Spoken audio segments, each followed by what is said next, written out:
Saudara dan saudariku yang terkasih, yang pada malam hari ini bergabung dalam doa bersama dalam keluarga Love Praying Family.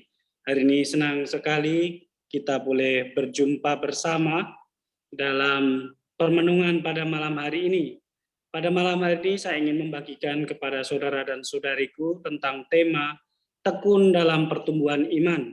Alasan kenapa saya memilih tema ini, karena saya melihat bahwa setiap pendoa itu membutuhkan iman, dan iman itu harus dipupuk secara perlahan-lahan setiap hari, hari demi hari, dan waktu demi waktu.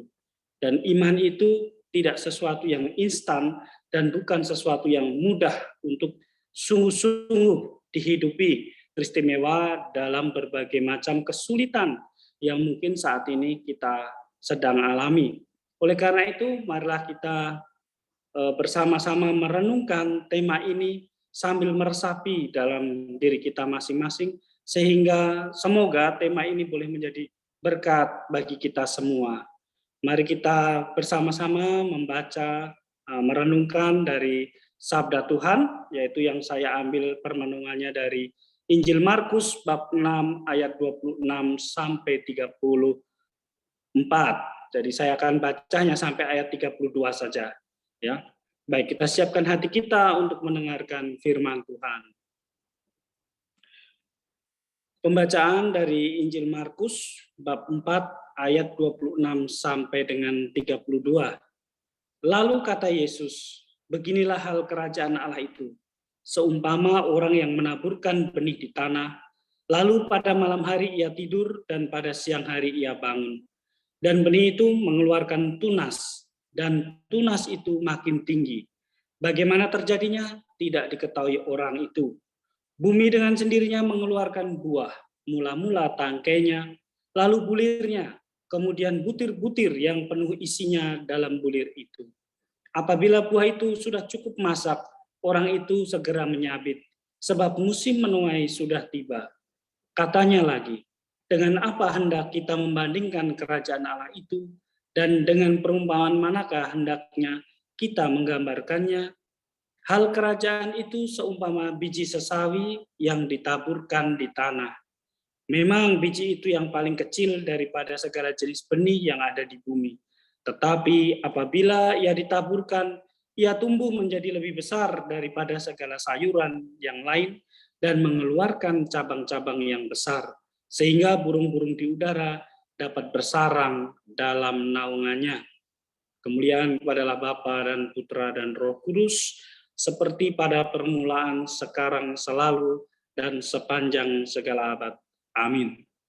Saudara dan saudariku yang terkasih, saya tertarik melihat tema ini, bagaimana saya merefleksikan perumpamaan Yesus ini sebagai pertumbuhan dari setiap orang yang ingin berkembang di dalam imannya dalam Yesus Kristus.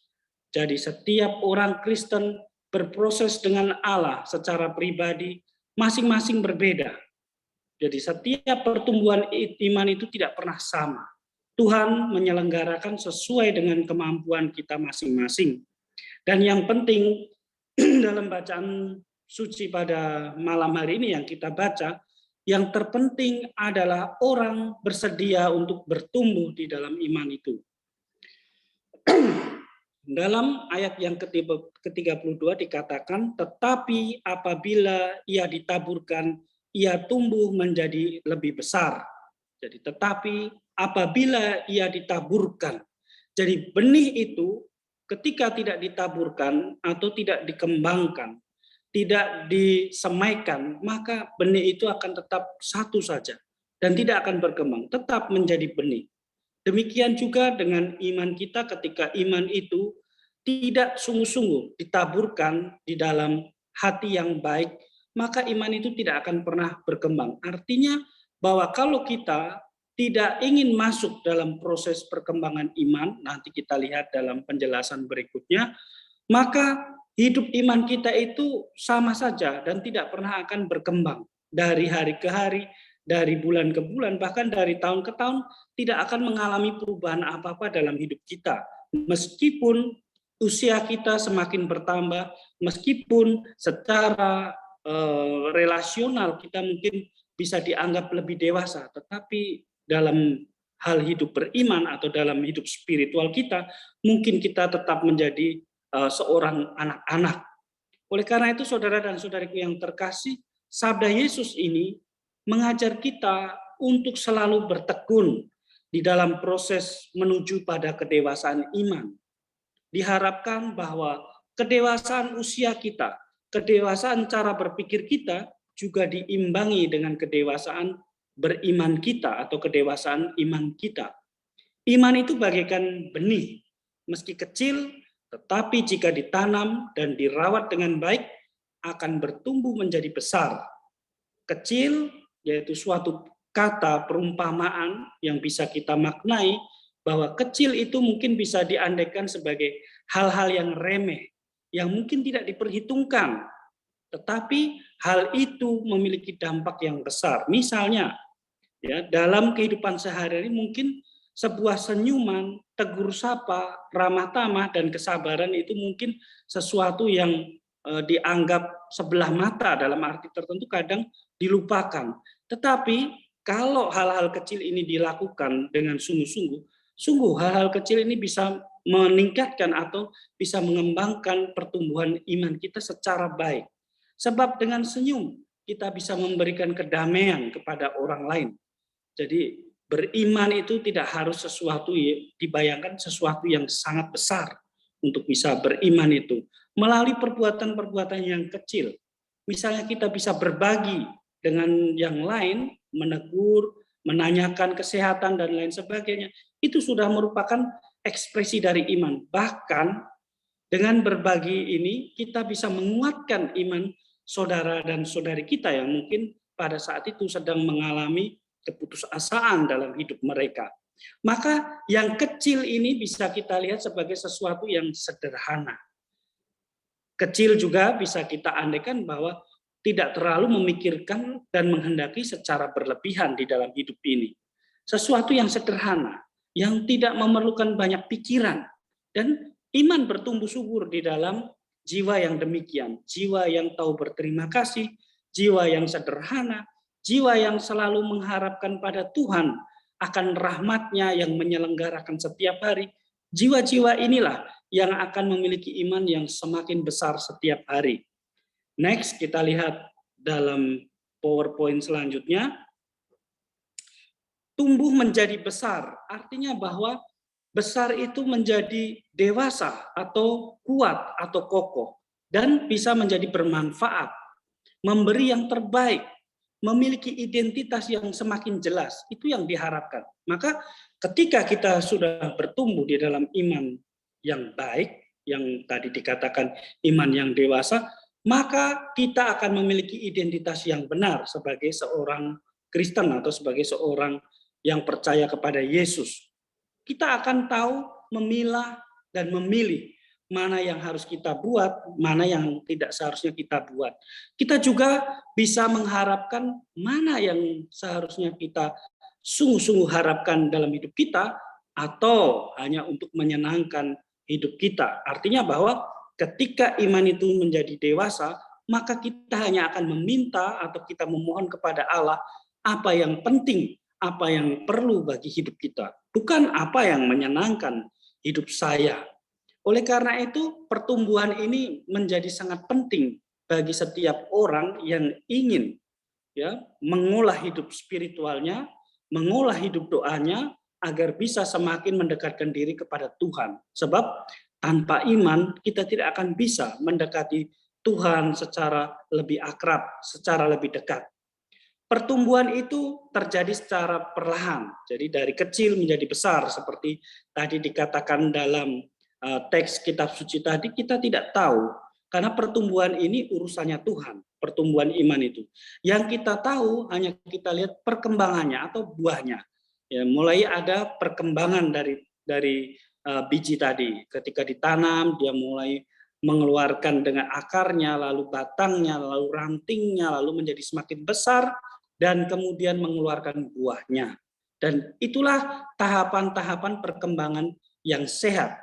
Demikian juga dengan iman kita, ketika iman itu bertumbuh secara sehat, kita bisa tahu dari dampak secara eksternal atau dampak secara lahiriah dalam hidup kita. Mungkin ketika kita sebelum memutuskan untuk sungguh-sungguh memperhatikan hidup doa kita atau relasi kita dengan Allah, maka kita mungkin kurang sabar di dalam menghadapi segala sesuatu. Sedikit-sedikit cepat marah, sedikit-sedikit cepat merasa terluka dan lain sebagainya. Oleh karena itu ketika kita mengalami kedewasaan atau pertumbuhan iman yang baik, kita mulai bisa merasakan bahwa kok saya tidak cepat marah sekarang ini. Ketika orang mengatakan sesuatu yang mungkin membuat saya seharusnya marah seperti biasanya, kok sekarang saya bisa menerima itu sebagai hal yang tidak terlalu membuat saya langsung marah, mulai perlahan-lahan. Nanti ketika imannya semakin dewasa lagi, merasa bahwa hal-hal yang demikian tidak perlu membuat kita marah, malah disyukuri mungkin. Karena mungkin apa yang dikatakan adalah sesuatu yang benar mengenai diri saya, atau yang bisa kita maknai sebagai kritik yang membangun misalnya.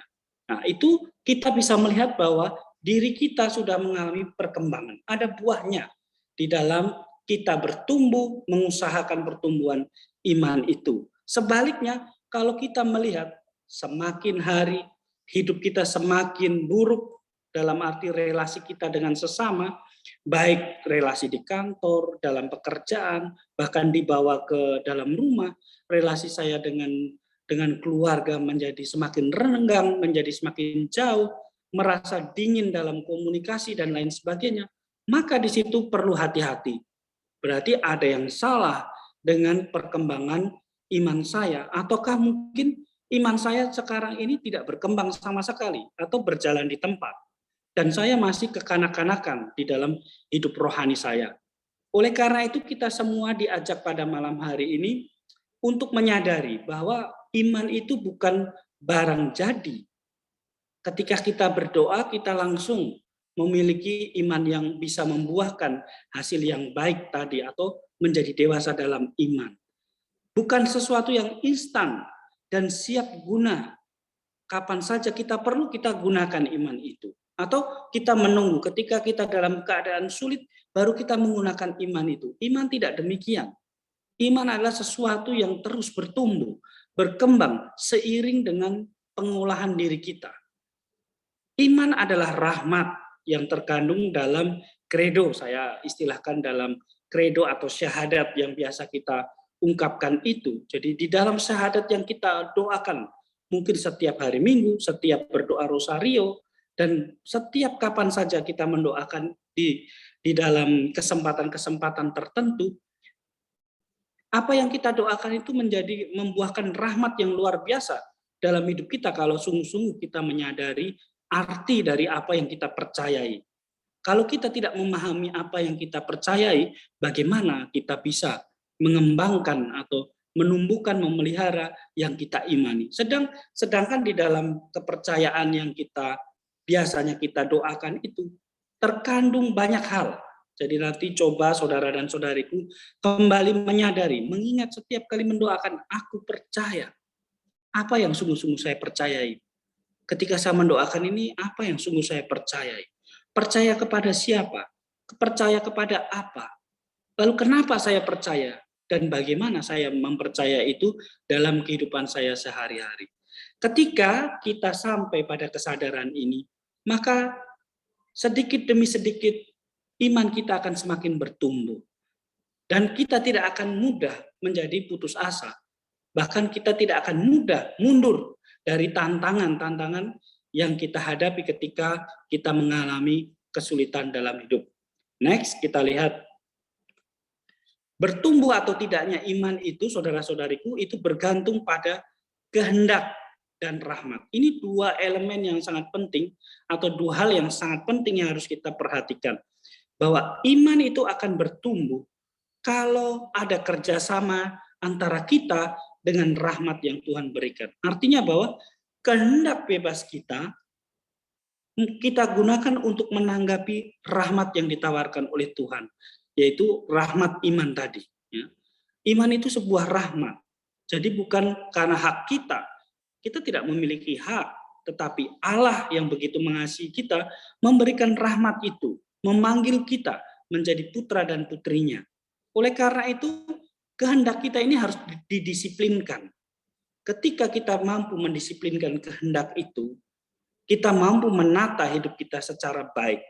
Kapan saya harus berdoa, kapan saya harus memiliki waktu untuk Tuhan, kapan saya harus memiliki waktu untuk sesama, kapan saya harus memiliki waktu untuk berbuat baik kepada orang lain, kapan saya harus memiliki waktu untuk keluarga dan lain sebagainya, maka rahmat Allah itu semakin bekerja di dalam diri kita dan akan menghasilkan buah yang melimpah. Itu adalah iman. Itu adalah buah iman yang sebenarnya. Lalu rahmat itu selalu dicurahkan setiap hari.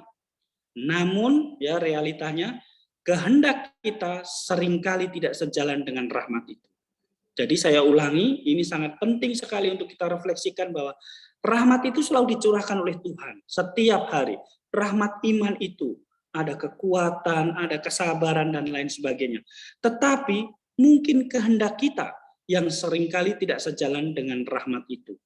Sehingga ketidakselarasan antara kehendak dan rahmat yang Tuhan curahkan setiap hari itu, rahmat iman itu, membuat iman kita menjadi kerdil. Ini sangat berbahaya sekali. Kalau iman kita menjadi kerdil, artinya bahwa rahmat itu tidak memiliki efek atau dampak dalam hidup kita. Artinya kita bisa memahami bahwa berarti kita menyia-nyiakan rahmat Allah. Maka kita diajak pada malam hari ini untuk menyadari itu. Untuk bisa menyesuaikan atau menyelaraskan kehendak kita, keinginan kita dengan rahmat atau dengan iman yang sudah kita terima. Caranya bagaimana untuk menyelaraskan?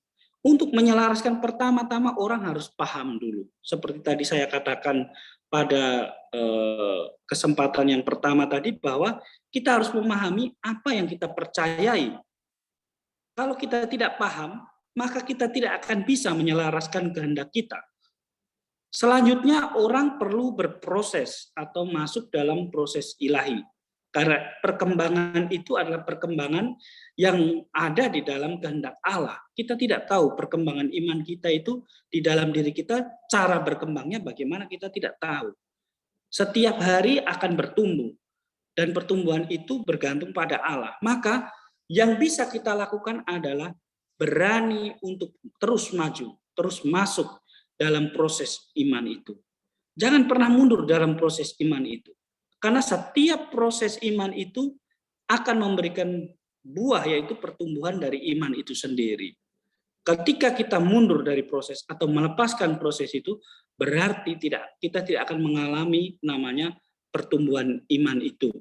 Next, proses ilahi selalu menyisakan misteri. Kita tidak akan pernah paham dengan apa yang maunya Tuhan itu.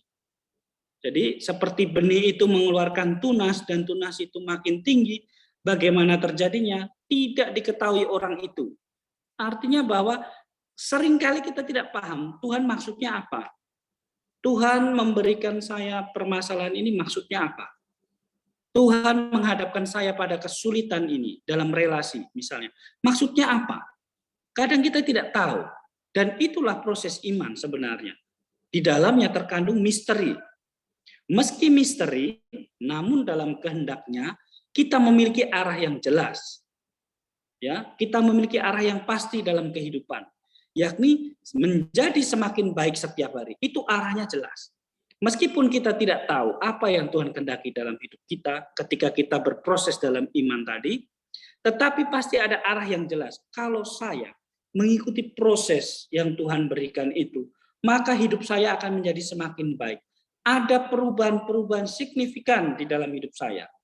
Ada hal-hal yang menjadi mungkin dalam tanda kutip itu kekurangan dalam hidup saya, itu mungkin sekarang sudah bisa saya atasi.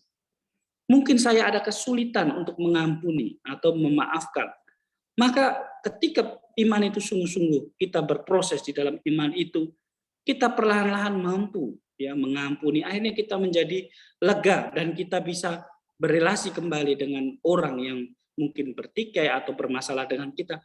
Pada saat itulah sungguh perkembangan iman itu sedang bertumbuh. Dan itu membutuhkan waktu, memang tidak mudah.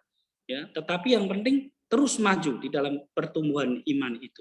Jangan pernah berhenti. Tidak perlu cemas dan takut. Seluruh proses imanmu ada dalam tangan Tuhan. Tuhan tidak pernah melepaskan kamu dari perkembangan iman itu. Ketidakmampuan, yaitu tidak sabar, tidak setia, dan malas, ini yang menjadi permasalahan kita adalah kemalasan kadang. Ketika dihadapkan dengan proses pertumbuhan iman, yaitu dihadapkan dengan persoalan hidup atau ketidaknyamanan, sedikit ketidaknyamanan dalam hidup, maka kita malas untuk maju. Kita mundur, kita tidak setia, kita mencari jalan lain yang lebih mengenakan.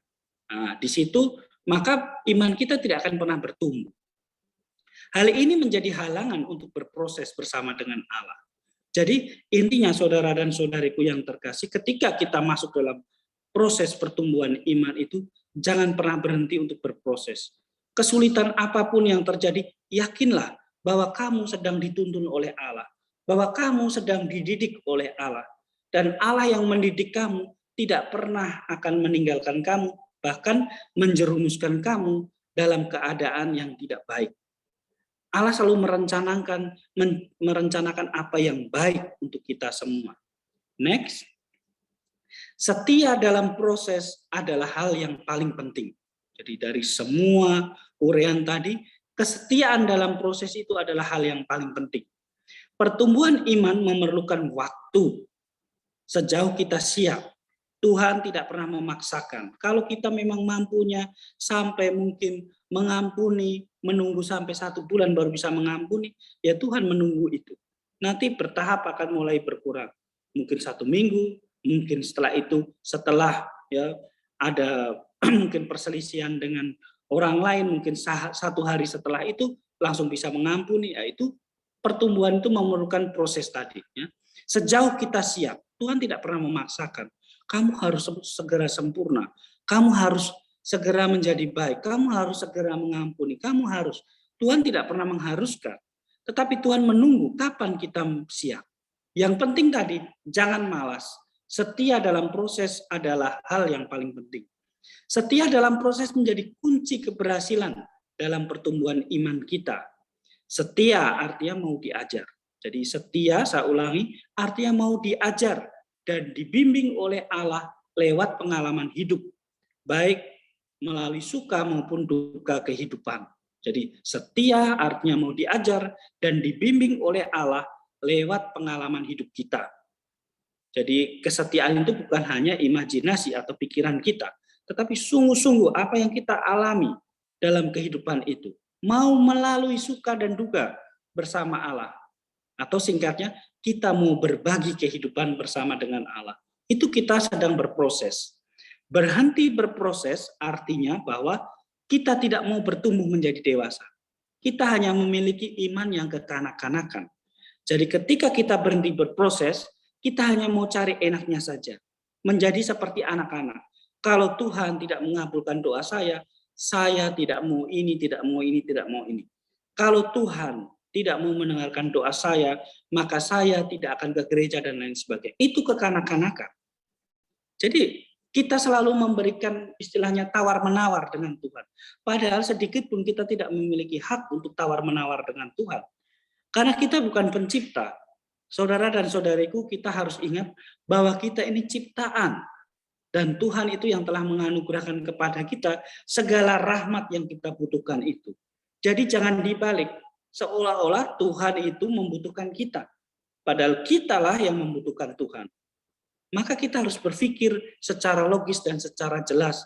Dan paham dan sadar apa yang kita imani tadi. Ketika kita berhenti bertumbuh, berarti kita mau menjadi kanak-kanak atau menjadi kekanak-kanakan di dalam iman kita. Next. Kehilangan terbesar dalam hidup dan penyesalan terbesar adalah berakhirnya waktu untuk bertumbuh. Ini biasa kita sesali di akhir hidup kita. Ketika kita sudah memasuki masa senja di kehidupan kita, lalu kita melihat kembali, oh ternyata selama ini banyak hal yang tidak saya lakukan. Banyak hal sebagai seorang Kristen yang saya abaikan. Bahkan saya melihat bahwa Iman saya kekanak-kanakan sampai sekarang saya hanya bisa mengeluh dalam hidup saya. Meskipun usianya sudah senja, tetapi tetap mengeluh dan tidak sabar. Itu akan kita sudah mengalami kehilangan terbesar dalam hidup kita. Ya. Kita akan menyesal di akhir hidup kita. Karena ternyata waktu yang Tuhan berikan itu tidak saya gunakan sebaik mungkin untuk mengolah diri saya. Dalam Injil kita diingatkan, saudara-saudariku yang terkasih, bahwa waktu bertumbuh itu tidak kekal. Waktu kita di dunia ini terbatas. Oleh karena itu, jangan membuang waktu, menunda dan bersantai dalam pertumbuhan iman. Usahakan setiap hari untuk mengolah itu. Jangan menunggu, nantilah kalau saya sudah pensiun, nantilah kalau saya sudah bebas dari segala macam pekerjaan saya, baru saya perhatikan iman saya atau perkembangan hidup rohani saya, baru saya akan aktif dalam ini dan itu. Kita tidak tahu sampai kapan kita akan ada di dunia ini. Maka mengusahakan dengan sungguh adalah pemikiran yang sangat bijaksana. Mengusahakan dengan sungguh setiap hari pertumbuhan iman kita adalah pikiran yang sangat bijaksana dalam segala hal. Ya, menumbuhkan iman itu bukan hanya ketika kita masuk ke dalam ruang doa dan berdoa, tetapi juga setiap hari dalam relasi kita, dalam cara berpikir kita, dalam merespek orang-orang di sekitar kita. Misalnya tadi kita cukup memberikan senyuman, mungkin menegur, menyapa, memberikan perhatian, memberikan waktu kepada anak-anak dan lain sebagainya. Itu sudah merupakan proses untuk bertumbuh di dalam iman yang baik. Belum tentu kita akan ada hari esok, atau belum tentu akan ada hari esok untuk kita. Kita tidak pernah tahu apa yang akan terjadi atas hidup kita. Kita tidak bisa mengetahui apa yang akan terjadi esok, lusa, tahun depan, dan lain sebagainya. Mungkin kita bisa merencanakan banyak hal dalam hidup. Tetapi ketika kita meraih semuanya itu tanpa memiliki perkembangan iman atau meraih kedewasaan iman, itu akan menjadi sia-sia dan percuma. Ya, apa yang kita usahakan itu pada akhirnya akan hilang lenyap. Sebab ketika di akhir hidup kita yang masih tersisa hanya iman, harapan, dan kasih yang akan kita bawa. Dan Tuhan akan melihat itu, bukan melihat seberapa banyak ya uang yang saya kumpulkan, seberapa banyak ya rumah yang saya beli, seberapa banyak misalnya sekolahan yang mungkin saya bangun dan lain sebagainya. Tuhan tidak melihat itu. Tapi Tuhan melihat seberapa besar imanmu yang kamu hasilkan buahnya itu saat ini ketika kamu kembali. Iman yang Tuhan berikan itu seperti perumpamaan yang lain, misalnya perumpamaan tentang talenta. Ketika tidak dikembangkan talenta itu dikembalikan kepada Tuhan, berarti membuang rahmat itu. Berarti menyia-nyiakan rahmat itu. Dan Tuhan tidak menghendaki itu. Next. Syarat untuk bertumbuh. Jadi supaya iman kita ini bisa bertumbuh, maka ada syarat-syarat yang setelah saya refleksikan, menurut saya ada hal-hal penting yang bisa kita lihat bersama. Jadi rahmat selalu membutuhkan kerjasama dari kehendak bebas kita, seperti yang sudah saya katakan tadi. Maka untuk bertumbuh secara sehat, saya sekali lagi, supaya kita bisa memiliki pertumbuhan iman yang sehat, maka kita butuh menyiapkan lahan yang subur bagi bibit rahmat iman tadi. Kita harus menyiapkan lahan yang subur, itu dari pihak kita. Ya. Beberapa hal yang dapat kita usahakan. Yang pertama, kita mau terbuka terhadap kehendak Allah. Mau tidak kita terbuka terhadap kehendak Allah? Mau tidak kita setiap hari bekerja sama dengan rahmat Allah? Atau paling kurang ketika kita bangun pagi, dalam doa kita menyisihkan waktu untuk sedikit mendengar kira-kira Tuhan mau apa untuk saya lakukan hari ini. Atau taat pada kehendaknya ketika kita diperhadapkan dengan keputusan dalam hidup yang sulit. Taat kepada kehendak Allah atau mencari hidup yang gampang. Kita mau taat tidak meskipun harus menghadapi kesusahan. Misalnya jujur. Kita bisa tidak berkata jujur meskipun kejujuran itu nanti akan mengakibatkan kesusahan bagi kita. Misalnya demikian. Next.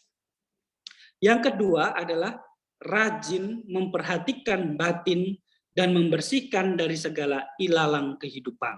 Jadi rajin memperhatikan batin kita. dalam satu hari itu paling kurang kita ada refleksi untuk melihat, mengoreksi batin kita, mengevaluasi. Kira-kira apa yang sudah saya rasakan atau saya inginkan sepanjang hari ini? Apakah yang saya inginkan ini sesuai dengan kehendak Allah atau tidak dalam hidup saya? Apakah yang saya inginkan sesuai dengan kebenaran, kebaikan, dan keadilan atau tidak? Ataukah yang saya inginkan itu hanya kesenangan diri saya sendiri? Yang dengan memenuhi keinginan itu, maka saya sudah mengorbankan orang-orang di sekitar saya atau orang lain, misalnya. Lalu juga membersihkan ilalang, artinya dosa-dosa. Ya. Ilalang itu adalah dosa-dosa yang menghambat kita untuk bisa bekerja sama dengan rahmat Allah. Kira-kira di dalam batin kita ada dosa-dosa apa yang belum kita singkirkan? Melalui sakramen pengakuan tentunya. Sakramen tobat, dengan menerima sakramen tobat, sejauh memungkinkan, ya paling kurang kita bisa melakukan penyesalan secara pribadi. Ya. Kalau memang tidak mungkin pergi ke gereja, paling kurang dengan doa tobat yang secara sungguh-sungguh. Nanti ketika sudah bisa pergi untuk mengaku dosa, ya pergilah mengaku dosa. Itu adalah salah satu cara untuk menghilangkan ilalang yang ada dalam diri kita. Sehingga tanahnya menjadi subur untuk pertumbuhan iman. Jiwa kita menjadi bersih, hati kita menjadi baik untuk pertumbuhan iman itu. Lalu yang ketiga adalah kita diajak untuk fokus pada kebajikan-kebajikan diri daripada ritual-ritual lahiriah. Ritual-ritual lahiriah itu tidak akan menumbuhkan 100% iman kita dengan baik atau tidak akan memberikan nutrisi bagi perkembangan iman kita. Justru dengan kita fokus pada kebajikan-kebajikan hidup, ya, kebajikan hidup itu ada banyak sekali kebajikan itu yang bisa kita hidupi. Dengan menumbuhkan misalnya cinta kasih, kita menumbuhkan kebajikan cinta kasih atau kesabaran atau kesetiaan dan lain sebagainya. Ketika kita fokus pada kebajikan-kebajikan itu, maka iman kita juga semakin bertumbuh. Seperti iman kita itu diberikan nutrisi, sehingga akan semakin bertumbuh dan mengembangkan kebaikan, ya baik dalam diri kita maupun dalam relasi dengan sesama. Lalu yang berikutnya adalah kita diajak untuk membebaskan diri dari gangguan. Nah, ini yang sering membuat kita susah untuk bergerak, ya, karena kita masih terikat dengan barang-barang atau hal-hal duniawi dan urusan yang tidak penting atau urusan yang tidak perlu, mengganggu kedamaian batin kita. Bekerja oke, tetapi jangan sampai pekerjaanmu itu mengikat hatimu atau menyita seluruh, ya, apa yang ada di dalam pikiran dan di dalam hatimu, sehingga kamu tidak memberikan ruang untuk bisa tenang, untuk bisa hening. Jangan sampai urusan, misalnya urusan keluarga, menjadi hal satu-satunya fokus dalam hidupmu, sehingga kamu akan jatuh dalam satu kekecewaan yang lain dan tidak menyisakan ruang bagi pertumbuhan imanmu. Atau kamu fokus hanya pada sakit hati, dendam, dan lain sebagainya. Sehingga memang imanmu tidak akan pernah bertumbuh ketika fokusmu hanya pada sakit hati, dendam, kehormatan, diperhitungkan, ya, dipuji, dan lain sebagainya. Itu akan membuat hati kita semakin terikat dan tanahnya menjadi tandus. Bahkan meskipun ilalang tadi sudah dicabut, tetapi kalau kita, ya, masih terikat dengan hal-hal duniawi, itu tidak akan ada yang tumbuh di sana.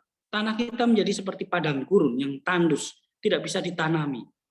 Oleh karena itu yang terakhir, yang kelima itu kita lihat bahwa kita diajak untuk mengusahakan berdamai dengan diri dan semua orang. Supaya kita bisa terlepas dari ikatan itu, kita diajak untuk berdamai. Meskipun itu juga kembali membutuhkan proses perdamaian itu, ya. Tidak serta-merta kita langsung bisa berdamai, tetap paling kurang kita ada niat untuk mengusahakan hidup berdamai. Berdamai dengan diri sendiri artinya bagaimana? Menerima segala hal yang Tuhan berikan dalam diri kita. Pengalaman hidup kita terima. Pengalaman yang baik, pengalaman yang menyenangkan, semuanya itu kita terima apa adanya, ya, dengan penuh syukur. Kesulitan kita terima dengan penuh syukur. Ya, kegembiraan juga kita terima dengan pujian dan penuh syukur kepada Allah. Jadi mengusahakan untuk berdamai dengan diri dan semua orang itu sangat penting.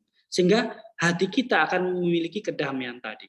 Dan itulah akan menjadi tempat yang baik demi pertumbuhan iman kita. Next, penting untuk kita perhatikan bersama agar kita paham akan arti kredo atau syahadat yang kita akui bagi kehidupan kita. Maka kredo itu atau syahadat yang kita doakan, sebaiknya saya menyarankan bahwa kita bisa mendoakan itu setiap hari dengan penuh kesadaran. Paling kurang berikan waktu dalam doa-doa pribadimu untuk mendaraskan syahadat itu secara perlahan dan penuh perhatian. Seperti yang saya contohkan tadi. Misalnya aku percaya apa yang aku percayai. Ataukah paling sederhana kita bisa mengatakan, sungguh aku percaya atau tidak. Kalau aku percaya, buktinya apa? Aku percaya kepada siapa? Kepada Allah, kepada Bapa. Apakah sungguh saya percaya kepada Allah itu seperti percaya pada orang tua saya, kepada Bapa saya? Ataukah saya masih meragukan Allah? Ataukah saya lebih mempercayai diri saya? Jadi refleksi yang kita lakukan dalam doa syahadat itu akan semakin memberi ruang yang baik untuk pertumbuhan iman kita. Bahkan bukan hanya ruang, tetapi memberikan nutrisi yang baik. Oleh karena itu, penting untuk diperhatikan bahwa kita paham akan arti kredo ini bagi kehidupan kita. Seharusnya kredo itu menjadi nafas hidup dan seluruh ziarah hidup saya. Jadi hidup kita itu harus dipenuhi atau diwarnai dengan kepercayaan itu. Kredo harus menjadi awal sekaligus tujuan dari hidup kita. Jadi syahadat yang kita doakan itu harus menjadi awal setiap kita mengerjakan sesuatu dan bahkan tujuan kita mengerjakan sesuatu. Bagaimana syahadat itu menjadi tujuan? Artinya bahwa kita mengimani apa yang kita lakukan, yang kita mulai adalah dikehendaki oleh Allah. Kalau Allah menghendaki, Allah yang telah memulai pekerjaan baik dalam diri kita, maka kita yakin bahwa Allah juga yang akan menyelesaikannya dengan baik pula. Sehingga ketika kita memulai segala sesuatu bersama dengan Allah, kita akan mengakhirinya bersama Allah dan memberikan buah yang baik kepada semua orang, seperti yang dikehendaki Allah sendiri. Lalu yang berikutnya, jangan mengesampingkan atau memberi peluang untuk tidak setia kepada syahadat yang kamu doakan tadi, atau kepada kredo yang kita doakan itu. Jangan memberi kesempatan untuk tidak setia. Kesetiaan itu sangat penting. Ketika kita memberi peluang untuk satu kali untuk tidak setia, maka sampai selamanya kita tidak akan bisa setia. Oleh karena itu, biarkanlah dirimu dipimpin oleh kredo itu setiap hari. Biarkan syahadat itu memimpin hidupmu, menjadi pemimpin. Ketika kamu dalam keadaan yang sulit, doakanlah kredo itu. Supaya kamu memiliki kepercayaan yang utuh, yang kuat untuk bisa melanjutkan dan mengetahui apa yang baik yang harus kamu lakukan untuk bisa keluar dari persoalan itu. Lalu yang kedua, kredo ini memberikan kekuatan agar tidak putus asa. Sebab apa? Sebab kita yakin, kalau kita yakin, maka tidak ada yang mustahil. Bagi setiap orang yang mau percaya pada Tuhan itu tidak ada yang mustahil. Bagi Tuhan semuanya mustahil, semuanya tidak akan mustahil. Ya, mungkin bagi kita mustahil, tapi bagi Tuhan semuanya mungkin. Kita tidak akan bisa menutup kemungkinan itu. Yang biasa kita lakukan adalah menutup kemungkinan itu dengan pikiran kita. Tidak mungkin Tuhan. Tuhan tidak ada jalan lagi. Ini tidak mungkin. Nah, ketika kita sudah menutup pintu tadi, pintu rahmat tadi, maka kita tidak akan mendapatkan apa-apa di dalam hidup kita. Oleh karena itu saya katakan sekali lagi, bahwa biarkan dirimu sungguh-sungguh dipimpin oleh kredo itu setiap hari. Ketika kamu sungguh yakin bahwa yang saya kerjakan ini, saya kerjakan bersama Allah, karena kehendak Allah, maka Allah sendiri yang akan menuntun, memimpin, menyediakan, bahkan akan menghantar saya untuk mampu menyelesaikan itu. Itulah yang akan menjadi kekuatan dalam seluruh hidup kita, perjalanan hidup kita. Next. Kredo kita, yaitu apa yang kita percayai, kita diajak untuk pertama-tama percaya kepada Bapa. Artinya apa? Artinya bahwa seluruh kehidupan kita ditopang oleh Allah. Allah selalu memahami kita luar dalam. Apa yang kita butuhkan dalam hidup. Bagaimana masa depan kita. Dan tadi saya sudah katakan bahwa Allah selalu merencanakan yang terbaik bagi hidup kita. Tinggal kita bagaimana mau bekerja sama atau tidak. Ketika kita menolak tadi untuk percaya, untuk jalan sesuai dengan apa yang dikehendaki oleh Allah, berarti kita sedang mempersulit hidup kita. Kita sedang membuat masalah dengan hidup kita atau menambah masalah dalam kehidupan kita. Lalu yang kedua adalah taat kepada perintah putra. Dalam kredo itu kita mengakui tentang putra. Jadi kita diajak untuk taat. Artinya apa? Bahwa putra itu atau Yesus itu adalah jalan kebenaran dan hidup. Maka dengan taat pada jalan yang Tuhan sudah tunjukkan, akan kebenaran yang Tuhan sudah wahyukan kepada kita, dan akan kehidupan yang Tuhan sudah hidupi itu, maka kita akan mencapai kehidupan yang baik. Sebab Tuhan sendiri menghendaki bahwa sukacitaku penuh, sukacitamu menjadi penuh di dalam aku. Dan sukacita yang aku miliki, sukacita Tuhan itu bisa penuh di dalam hidupmu. Itu yang Tuhan kehendaki. Tuhan tidak pernah menghendaki kita untuk larut dalam kesedihan atau penuh dengan persoalan dalam hidup sehingga sampai kita tidak mampu untuk bernafas lagi. Tuhan menghendaki bahwa kita hidup dengan baik, dengan damai, dengan penuh sukacita, dengan penuh berkat. Maka ikutlah, taatlah pada perintah Putra. Lalu yang ketiga adalah berjalan dalam pimpinan Roh Kudus. Artinya apa? Kita diajak untuk hidup dalam hidup baru dalam Roh. Kita diajak untuk meninggalkan cara hidup yang lama dan mengambil cara hidup yang baru, yaitu hidup yang dituntun oleh Roh. Tentunya kita tidak asing dengan kata-kata ini, hidup dalam Roh. Artinya hidup dalam kasih, buah-buah Roh. Oleh karena itu, kita diajak untuk selanjutnya juga menerima misteri inkarnasi atau misteri kelahiran Tuhan, penjelmaan Tuhan di dunia ini, misteri salibnya, penderitaan Tuhan yang tak terpisahkan sebagai cermin bagi hidup kita. Tuhan mengalami kelahiran di dunia untuk apa? Untuk menyelamatkan kita, untuk berkorban. Dan korban itu memberikan kehidupan bagi kita semua. Maka kita pun diajak untuk bercermin dari kehidupan Tuhan sendiri. Untuk lahir setiap hari menjadi baru. Menjadi orang-orang yang baik, orang-orang yang siap berkorban bagi sesama, sehingga orang lain bisa hidup lebih baik, sehingga orang lain boleh mendapatkan kehidupan baru. Lalu yang berikutnya adalah setia dalam bimbingan otoritas gereja. Ini sangat penting, ya, taat dan terlibat aktif. Ketika kita mau hidup di dalam Roh tadi, yang dituntut kemudian adalah taat atau setia pada otoritas gereja. Apa yang dikatakan oleh Bapak Uskup, apa yang dikatakan oleh para pastor paroki, ya, di paroki-paroki, kita lakukan. Sebab bimbingan mereka itu yang akan menghantar kita pada kepenuhan hidup iman kita. Jadi hidup iman itu bukan hanya sekadar teori, ya, bukan teori kita percaya, tetapi percaya itu harus dibuktikan dalam kehidupan nyata. Dan untuk bisa melakukan itu kita butuh bimbingan rohani. Paling kurang dalam LPF ini ada banyak pastor yang membimbing, suster, frater juga. Di sana kita penuh dengan berbagai macam bimbingan dan kita tidak kurang satu apapun. Maka ikutlah itu. Ya, jangan seperti kata Rasul Yakobus, jangan hanya menjadi pendengar saja, pendengar sabda, tetapi menjadi pelaku sabda itu lebih penting. Pelaku firman itu lebih penting. Oleh karena itu, selain setia dalam bimbingan otoritas gereja, kita diajak untuk menjaga kesatuan dengan gereja lewat setia dalam hidup sakramental. Artinya hidup dalam rahmat, mengusahakan hidup dalam rahmat.